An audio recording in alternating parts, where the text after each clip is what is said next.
Assalamualaikum warahmatullahi wabarakatuh. Selamat pagi semuanya. Alhamdulillah pada pagi hari ini kita semua dapat berkumpul dalam ruangan ini dalam keadaan sehat walafiat. Ya, kita ketahui bersama bahwa memang saat ini kondisinya sangat kurang kondisi sekali karena setelah mendengar berita kemarin itu langsung para hakim itu kayak langsung down gitu ya. Jadi banyak hal yang segera melakukan beberapa tindakan gitu. Kemudian juga pada hari ini ada beberapa teman kita yang tidak bisa hadir. Kemudian juga ada yang sakit tapi tetap memaksakan masuk gitu. Yang tapi nggak apa-apa, semoga kita semua selalu dalam lindungannya. Baik, kegiatan kita hari ini adalah finalisasi PUB Merdeka Belajar dan penyusunan laporan LPKM. Jadi berdasarkan surat edaran yang kemarin sudah saya share di grup bahwa terakhir pengumpulan laporan ini adalah tanggal 10. Jadi tanggal 10 itu nanti diupload gitu ya, terkait dengan laporan yang sudah disusun. Sebenarnya punya kita itu sudah selesai semua, cuman dan susunannya pun sebenarnya sudah sama dengan laporan pengajuan kemarin ya. Jadi cuma tinggal mungkin ada memperbaiki, mungkin ada ini penambahan kalimat-kalimat yang mungkin bisa akan memperkuat dari laporan kita. Karena kemarin itu kan pada saat kita pembagian tugas yang awal itu kan nggak sama ya dengan sistematika yang laporan kemajuan, sehingga terkait dengan hambatan, kekuatan, terutama di analisis spotnya itu kemarin saya sudah tidak sempat ngecek lagi. Pokoknya saya anggap kemarin waktu misalnya hal yang penting itu adalah hal yang menarik itu menjadi sebuah kekuatan, kemudian sudah langsung tinggal copy paste saja. Jadi nanti filenya akan segera saya kirim. Jadi mohon teman-teman nanti kita bagi untuk mencermati dari masing-masing bab-babnya. Kemudian sedangkan untuk laporan keuangan kami juga belum tahu nanti apakah nanti itu kita mengumpulkan semua itu atau bagaimana. Karena kalau seingat saya laporan keuangan itu dikumpulkan di pusat, tetapi kemudian untuk laporannya yang ke Kemendikbudnya itu yang kayaknya dari pusat. Saya nggak tahu nanti seperti apa, tapi untuk berkas-berkasnya nanti itu kita kumpulkan di pusat. Jadi saya mau pada Pak Bukanti nanti paling enggak ya bulan 9 kita bisa menyelesaikan. Dan kita masih punya satu kegiatan lagi, yaitu tanggal 8 insyaallah sosialisasi dengan mahasiswa mendatangkan narasumber Pak Udi sama Pak Naban. Jadi nanti itu mungkin terakhir pengeluaran kita, yaitu untuk pembayaran HR gitu ya. Nah untuk mungkin sama konsumsi panitia yang bisa di kampus atau enggak ini kalau memang bisa kita kondisikan di rumah masing-masing ya tidak apa-apa. Tapi kalau misalnya, karena kita hari juga sih misalnya Zoom gitu ya, cuman takutnya kan terkait dengan jaringan atau tugas-tugas pada saat itu gitu. Jadi nanti kita bicarakan lagi terkait tanggal 8 bagaimana, apakah panitia nanti kumpul di kampus ataukah di rumah. Jadi itu saya kira nanti Budaya akan hadir di sini mungkin sekitar 29 setelah ada penerimaan tamu dari tadi Lago. Kemudian tadi Prof Imam juga, Prof Suyono juga mau hadir. Nanti akan kita paparkan dari apa yang sudah kita kerjakan terkait dengan PUB yang sudah kita buat. Jadi setelah ini akan saya share laporan terakhir kemajuan kemarin, kemudian akan kita bagi siapa yang di bab 1, bab 2, bab 3, dan bab 4 untuk mencermati. Jadi saya kira itu untuk memulai acara pagi hari ini, mari kita berdoa bersama-sama, berdoa menurut dengan agama keyakinan masing-masing. Berdoa, saya persilakan.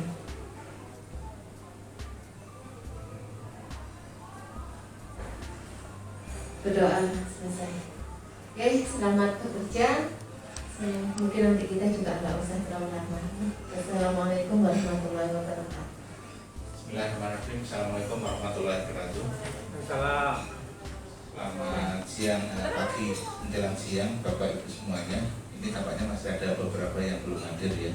Ini kita memang hanya berenam, 5 Gemboro sakit ketuanya.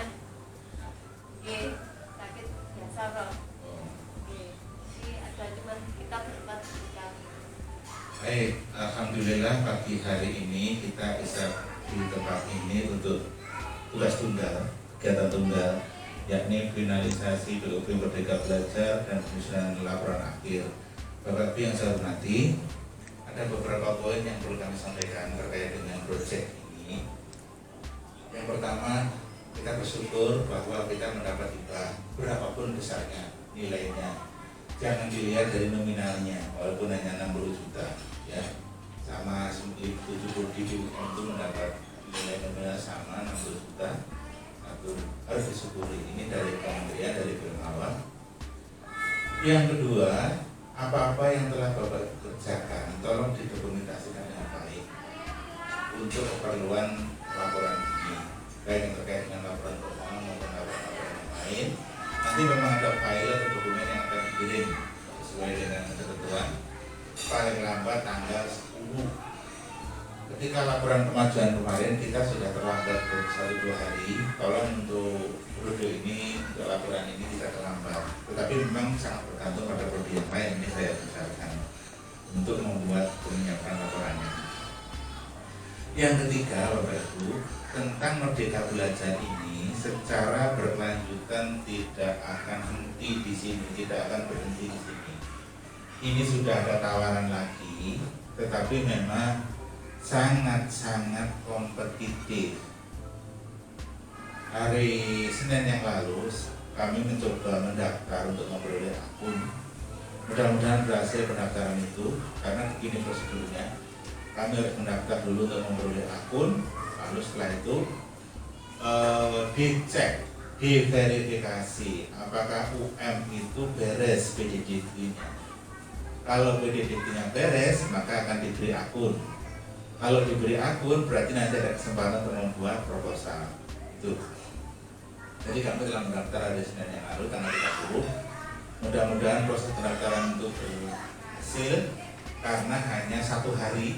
Waktu itu saya mendaftar bersama dengan staf rektor, waktunya tinggal sekitar 2 jam. Mudah-mudahan tidak ada hambatan dan berhasil. Nah, itu kalau itu nanti berhasil, nanti akan kita kompetisikan lagi.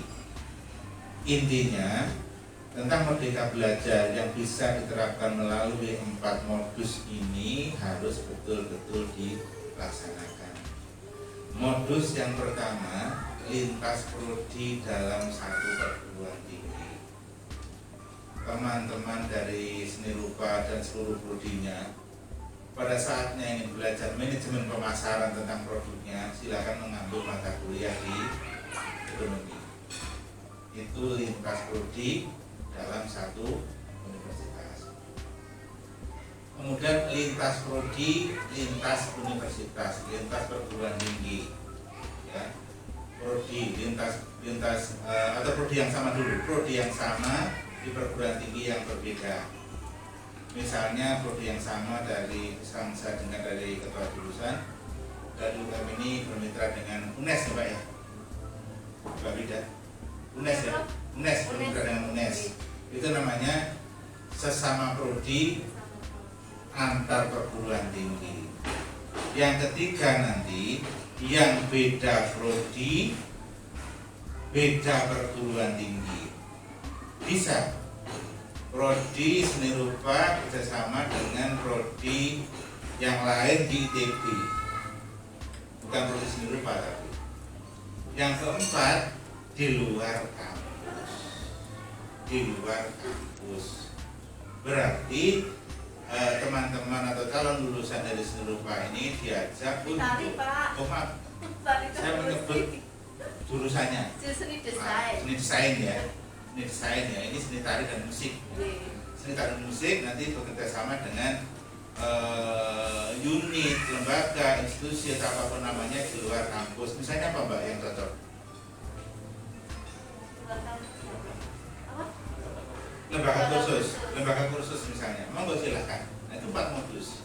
Nah, ini kami sedang pertama membuat laporan untuk kepentingan kementerian bagaimana keterlibatan mahasiswa dalam Merdeka Belajar. sudah disiapkan. Nah, hanya belum semuanya membuat laporan dari prodi itu dari jurusan. Dari 36 itu baru 12 yang membuat. Ya, kebetulan jurusan saya sendiri satu-satunya dari sastra yang belum membuat laporan. Itu sering jadi guyonan kalau di saya yang jadi kena sasaran. Nah, ini jurusannya Pak Yono ini mesti ketinggalan ini. Yang Pak Rektor yang mau begitu. Jadi saya mengena sasaran begitu. Jadi begitu. Nah, intinya Bapak Ibu, ini untuk 2020 ini kita memang tidak bisa berbuat banyak. Sekalipun ketika belajar ini muncul kira-kira pertengahan tahun, tetapi laporan 2020 ini harus sudah banyak menjelaskan, melaporkan perihal Merdeka Belajar. Nah, itu kan tidak betul sebenarnya. Nah, apalagi untuk 2021 nanti. Nah, untuk 2020 kita tidak bisa berbuat banyak, itu dalam arti kita hanya tinggal menghitung saja mata kuliah apa yang bisa kita klaim sebagai bagian dari Merdeka Belajar. Apa contohnya? KKN itu bisa kita klaim sebagai kegiatan di luar kampus. Apa itu misalnya? KPL kita klaim sebagai kegiatan di luar kampus seperti modus yang keempat tadi. Mengapa? Karena ya industrinya LPTK atau jurusan pendidikan ya sekolah. Kalau industrinya ekonomi, manajemen, akuntansi ya di perusahaan. Nah, kita perusahaannya apa? Ya sekolah. Maka anak-anak kita yang ikut KPL itu dianggap sebagai kegiatan di luar kampus. Oleh karena itu, ini para ketua jurusan sudah diminta untuk melaporkan mata kuliah apa yang bisa kita klaim sebagai kegiatan di luar kampus dalam konteks Merdeka Belajar. Apa itu? KKN, KPL, dan mungkin skripsi yang terang-terangan itu memang penelitiannya di luar kampus. Atau mungkin masih ada mata kuliah lain. Mas Robi, kira-kira mata kuliah tari dan musik ini yang aktivitas pembelajarannya banyak di luar kampus, kira-kira ada mata kuliah apa? Apa? Banyak, ada mata kuliah beberapa repertoar. Kemarin kita sajikan di Sudah dilaporkan ya? Oke, berapa mata kuliah kira-kira beringat? ada lebih Pak, kan lebih dari tari musik nih, sekitar 10 atau berapa. Oke, bagus. Jadi itu nanti dihitung 10 mata kuliah di luar KKN, skripsi, dan KPL itu dihitung sebagai sebuah aktivitas di luar kampus. Kita 10-an ya. Nah, itu pesertanya, mahasiswanya berapa? Nanti dihitung. Itu laporannya begitu. Nah, itu contoh. Nanti kita membuat laporan. Nah, setiap saat ada laporannya. ya, jurusan harus betul-betul merekam itu tentang bagaimana mendokumentasikan itu belajar di luar kampus itu untuk Merdeka Belajar itu. Nah, untuk 2020 sekali lagi kita tidak bisa berbuat banyak kecuali tinggal menghitung. Jadi mata kuliah 1 sampai 10 katakan ditambah itu menjadi mungkin 13 begitu. Kalau setiap kelas itu diikuti oleh 40, berarti yang 400 520 lah peserta. Nah, berarti dari prodi ini saja musik, tari dan musik itu sekitar diikuti oleh sekitar 120 mahasiswa. Itu caranya nanti. Nah, itu untuk 2020 kita tidak bisa berbuat banyak kecuali kita tinggal menghitung dari mata kuliah yang kita klaim sebagai mata kuliah yang dikerjakan di luar kampus dalam konteks Merdeka Belajar. Untuk semester genap 2021 kita bisa berkreasi, ada ruang. Karena itu kami sedang mendesain bagaimana nanti skenario-nya. Nanti kalau ada surat bertubi-tubi dari rektorat, Bapak Ibu nggak usah merasa diri disebutkan memang harus begitu. Jadi nanti kita rancang untuk genap 2021 yang akan dimulai 8 Februari sampai berakhir nanti sekitar Mei ya. Kita harus merancang dari awal. Mata kuliah apa saja yang pembelajarannya itu didominasi di luar kampus. Termasuk kan ada 8 Merdeka Belajar itu, ya saya belum hafal. Pertukaran mahasiswa, project independen, riset, asistensi mengajar di sekolah, wirausaha, independen sudah, wirausaha, kemudian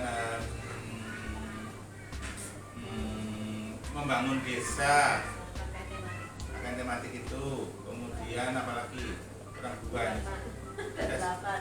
Saya sambil menghafalkan ini. Jadi baru hafal nama.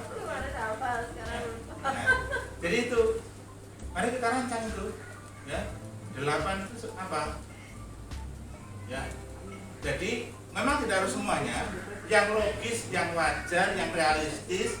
Kalau mata kuliah ini memang misalnya studi independen. Nah, ini mata kuliah ini melibatkan sebagian waktunya untuk riset. Mata kuliah ini sebagian waktunya untuk asisten pengajar. Mata kuliah ini untuk membangun desa dan seterusnya. Ya. Wirausaha bahkan. Wirausaha, enggak mata kuliah wirausaha? Wirausaha ada. Ada. Tapi sudah ditempuh atau belum? Sudah profil semester 5 udah. Sudah semester 5 ya? Berarti sudah lewat. Berarti semester 6. Oh berarti masih semester 6. Iya, yang Oke. itu. Ya, baik. Mahasiswa sebenarnya yang seperti itu langsung aja. Jadi mata kuliah wirausaha jangan pengetahuan wirausaha. Pengetahuan wirausahanya bolehlah maksimal ya 15-20%, 80% Mas Robi. Itu harus mata kuliah praktek wirausaha. Nah, itu boleh, memang nggak mungkin tidak ada pengetahuan, harus ada pengetahuannya, tapi tidak ya 15-20%. Itu contoh. Jadi untuk semester genap nanti kita masih bisa berbuat cukup banyak, kita rancang sejak awal begitu. Nah ini harus disiapkan nanti dokumentasinya supaya bagus. Kalau ada setiap saat ada permintaan dari kementerian, kita bisa melaporkan dengan baik. Itu untuk kepentingan mata kuliah 2021. Nah mengenai proyek baru tadi, saya belum tahu persis apakah pendaftaran yang saya lakukan dari Senin kemarin betul-betul berhasil. Mudah-mudahan berhasil. Kalau iya, nanti ada 5 prodi yang boleh ikut. Nah, prodi apa? Saya cenderung akan kompetisi, tidak boleh cuma tunjuk. Nah, dari sekarang ini 7 saya sudah bisa melihat kira-kira mana yang serius, mana yang kurang serius. Kalau misalnya tari musik dipandang serius, tidak apa-apa ikutkan lagi. Contoh misalnya dari FIS yang saya sebut, tidak perlu saya sebut di sini, itu kurang kooperatif dengan pimpinan fakultas. Saya kecewa dengan itu, karena mestinya tidak boleh seperti itu. Tanya dari pimpinan fakultas FIS, kayaknya ini gimana? Mestinya fakultas mempunyai kewenangan penuh untuk jewer, untuk jelentik, untuk nyeples apabila prodi nggak beres. Sepenuhnya itu kewenangan pimpinan fakultas, dekan dan jajarannya. Bukan kami mengkoordinasi saja. Kami tahunya jadi memberi informasi yang penting, informasi yang perlu, bagaimana seharusnya. Lalu mereka bekerja maksimal atau tidak urusan fakultas. Nggak mungkin kami akan terjun satu persatu. Itu urusan fakultas. SPJ-nya pun juga lewat fakultas, BPK dan seterusnya. Jadi seperti itu. Nah oleh karena itu mohon ini ya bagus. Yang mirip seperti ini, yang bekerja seperti ini, prodi PKN. PKN yang mirip seperti ini saya juga diundang. Jadi serius, jadi tahapannya dilalui sekalipun dananya tidak besar, tetapi tolonglah itu dikerjakan secara maksimal. Itu menjadi komitmen kita semuanya untuk bisa melaksanakan program-program ini dengan sebaik-baiknya. Itu poin pentingnya.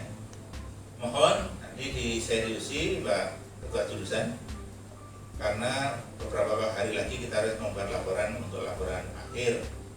Dan ini tentu menjadi poin penting bagi kami dan juga bagi kementerian untuk melihat bagaimana keseriusan setiap prodi. Jadi sekarang ini semuanya basisnya sekalipun prodi tidak dilepas, harus ada monitoring dari fakultas, harus ada monitoring dari universitas. Jadi proyek-proyek seperti ini adalah sebenarnya proyek kelembagaan. Beda dengan riset, Mas Robi. Kalau riset itu memang ya individu, kecuali yang penugasan. Yang seperti ini proyek kelembagaan, bahwa kemudian di dalamnya ada individu-individu pasti tidak mungkin tanpa ada individu-individu.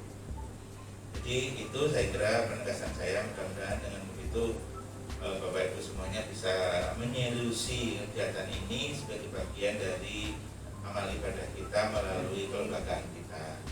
Begitu kira-kira. jurusan. Mudah-mudahan kegiatan ini lancar. Nanti saya telepon dulu Mas Robi.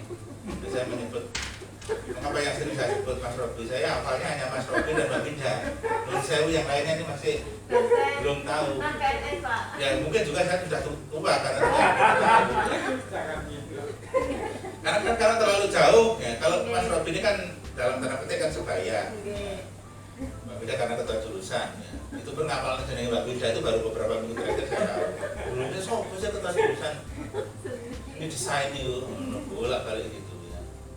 Jadi memang begitu. Jadi saya telepon dulu tadi, Mbak, ini undangan ini serius apa basa-basi? Karena saya sebenarnya diundang oleh seni rupa, juga Jerman, juga prodi yang lain. Saya telepon, oh ini undangan basa-basi, kalau ini palingannya. Ya, kalau di kampus basa-basi loh. Ini paling supaya konsumsinya keluar. Gitu. Iya. Tapi kalau di hotel saya telepon dulu, kapan saya diundang Jerman, Mbak, di Hotel Tugu. Telepon kota dulu. Ini serius atau basa-basi? Oh serius, serius. Saya datang. Kalau yang dulu kapan itu dekannya, ini serius kok enggak Pak? Kayak gitu dekannya. Terus kamu bayar nggak satu kok ya, saya nurut saja. Baik, setelah begitu Bapak Ibu, terima kasih telah bekerja dengan serius untuk menyelesaikan kontrak ini, dan ini berakhir tanggal 10. Tetapi sekali lagi kita jangan sampai terlambat. Memang tergantung pada penduduk juga yang lain. Terima kasih, mohon maaf. Mudah-mudahan kehadiran saya tidak mengganggu. Terima kasih. Dan saya segera undur diri untuk ke kantor. Hari ini sebenarnya kan seperti zona merah gitu ya. Nanti lantai 6 ada 7 orang yang positif. Jadi orang belum di lantai 7, belum di lantai 8. Lantai 8 itu ada Pak Biar 1 masuk di tubuh. Tadi udah pulang. Sudah pulang ya Pak? Pulang ke isolasi itu. Jadi saya sudah diswab 2 kali Mas Robi. Tapi negatif ya? Negatif. Saya swab yang pertama ketika istri saya positif. Nah, itu ditanya saya waktu itu. Turun sama Pak yang empuk taruh apa? Waktu itu tuh nggak bisa kan? Dari mana sesungguhnya sulit kan? Orang pasar ketemu jatuh. Orang pasar kemana gitu juga. Ngomong saya tuh dia juga tidak steril dalam arti hanya dengan saya kan bukan ketemu kakaknya, ketemu ibunya juga bisa. Tahu. Nah, waktu itu saya juga diswab, alhamdulillah negatif. Hari Sabtu yang lalu, ini Sabtunya yang lalu lagi, kemarin lagi, karena Pak WR 1 itu positif, ya otomatis saya diswab, nggak mungkin dah. Pak Yana kan ruangan bersebelah dan sering ketemu, kedek, swab juga bolak-balik tuh, bro. Sakit apa bro? Seperti kalau kita renang. Kelelep, kena air, tapi 3 kali dari itu. Aduh, padahal itu aja gimana suasananya? 3 kali seperti kelelep itu. Kalau tenggorokan nggak seberapa. Yang itu, udah masuk pun nggak gitu tak Mas Robi. Setelah jeruk ini. Masya Allah, jambres. Ini rebes milim orang. Jadi itu sudah alhamdulillah yang sudah kita yakin tawakal saja bahwa sakit sehat itu takdir Allah. Ikhtiar memang wajib. Kalau saya ikhtiar kena berarti takdirnya. Kalau tidak ikhtiar, harus ikhtiar, yang pakai masker, jaga jarak dan seterusnya. Jadi definisi kemarin saya baru tahu persis itu dari Satgas Covid. Siapa yang disebut sebagai interaksi intensif atau dekat itu yang bahaya itu. Satu, bila komunikasi kurang dari 1 meter lebih dari 15 menit itu bahaya sudah. Jadi kalau ada mitra ngomong-ngomong begitu, apalagi tidak pakai masker, kurang dari 1 meter lebih dari 15 menit itu sudah bahaya.